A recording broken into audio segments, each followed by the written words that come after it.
Sa Bayanihan Village, sugaton ang Pasko sa pipila sa mga nagguban ug panimay tungod sa bagyo ug baha niadtong miaging buwan.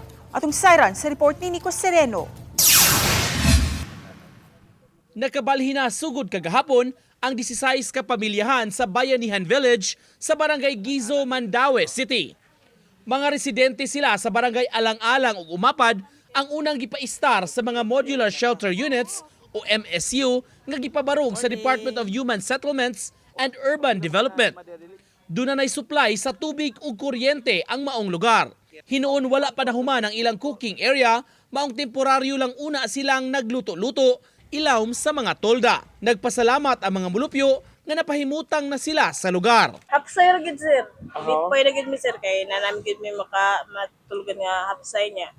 Lipay pug ko ako mga anak nakatulog taro. Di na gid mi makuan ba mauwan magani. Mahadlok na mga trauma na mga mga anak sir. Okay ra gyud kayo sir kaysa dito mi sa Central gikan. Oo. Mas nindot dire kay murag na plaster nami.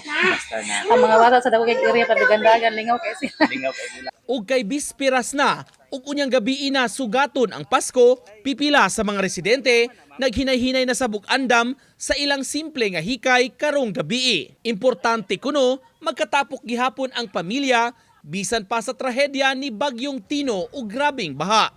Pasukat sa Pasko, Oo.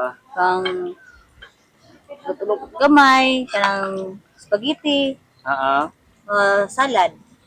Matod sa City Hall, pasiuna lang kini sa mga residente nga ilang i-relocate dinhi sa Bayanihan Village. Doon na pa uban, gikan sa lain nga mga kabaranggayan ang gikatakdang ipabalhin unya ning maong lugar. Katug yung grabing naapektuhan nangaguba ang mga balay mugna ni Bagyong Tino. Gipahibaw sa mga opisyales sa DSUD atol sa opening sa Bayanihan Village sa miaging simana nga punan pa ang mga modular shelter units sa dapit. Target nila makapabarog tanan og 200 ka mga units. Labi na nga may uban pa nga tagalaing barangay nga nang hinaot nga ma-relocate usab sa dapit. Nico Sereno, Balitang Bisdak.